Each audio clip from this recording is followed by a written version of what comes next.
অধ্যাদেশ অতি দ্রুত প্রয়োজন, কারণ আমরা পরিচয়হীনতায় ভুগছি। আমাদের বর্তমানে কোনো পরিচয় নাই।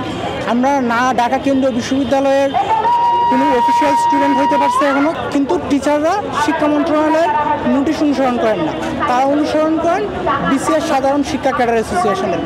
আমাদের শিক্ষা ক্যাডার অ্যাসোসিয়েশন যখন ভর্তি পরীক্ষা হয়েছিল তখন কিন্তু শিক্ষার্থীদেরকে বলা হয়েছিল ঢাকা কেন্দ্রীয় বিশ্ববিদ্যালয়ের অধীনে ভর্তি পরীক্ষা নেওয়া হয়েছিল, এবং যে প্রশ্নপত্র ছিল ওই প্রশ্নপত্রতেও কিন্তু ঢাকা কেন্দ্রীয় বিশ্ববিদ্যালয়ের নামে উল্লেখ ছিল। ওয়েবসাইটে আবেদন থেকে শুরু করে ভর্তি পরীক্ষা এবং ভর্তি হওয়া পর্যন্ত ঢাকা কেন্দ্রীয় বিশ্ববিদ্যালয়ের নাম উল্লেখ ছিল। আর ঢাকা কেন্দ্রীয় বিশ্ববিদ্যালয়ের ভর্তি পরীক্ষাটা আসলে হয়েছে পাবলিক ইউনিভার্সিটির সম্পূর্ণ প্রশ্ন প্যাটার্নে। পাবলিক ইউনিভার্সিটিতে যেরকম 0.25 নেগেটিভ মার্ক থাকে পার কোশ্চান রং আনসারের জন্য, আর হলো যা পেনাল্টি মার্ক থাকে সেকেন্ড টাইমারদের জন্য 2 মার্ক কাটা হয়েছে। সম্পূর্ণ বিশ্ববিদ্যালয় কাঠামোতে ভর্তি পরীক্ষা নেওয়ার পরেও এখন শিক্ষার্থীদের ক্লাস শুরু নিয়ে তাল বাহানা শুরু হয়েছে। সেই তাল বাহানার আজকে 1 বছর। আজকে 1 বছর ক্লাস নাই, শিক্ষার্থীদের আজ রাস্তায় নামতে হয়, কাল রাস্তায় নামতে হয়।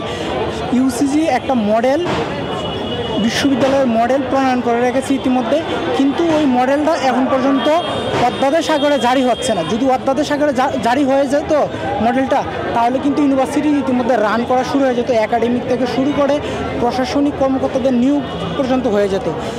ইউনিভার্সিটি অলরেডি রান হয়ে যেত, আর স্টুডেন্টরা স্মুথলি তাদের শিক্ষা কার্যক্রম পরিচালনা করতে পারত। কিন্তু এখনো যে আপনাদের ভর্তি কার্যক্রম শুরু হয় নাই, সেক্ষেত্রে আপনারা উদ্বেগ প্রকাশ করছেন? ভর্তি কার্যক্রমটা শেষ হয়েছে, মানে আপনাদের ক্লাস শুরু হচ্ছে না, কিছু হচ্ছে না? আমাদের এখন পর্যন্ত ক্লাস শুরু হয়নি। এটা তো উদ্বেগের না যতটা বিষয়, এর থেকে তো আমরা আসলে ক্ষতিগ্রস্ত হয়ে গেছি। উদ্বেগটা তো তখনই আসে যখন মানুষ ক্ষতিগ্রস্ত হয়ে যায়। আমরা এতটা ক্ষতিগ্রস্ত হয়েছি এটা বলার ভাষা রাখে না।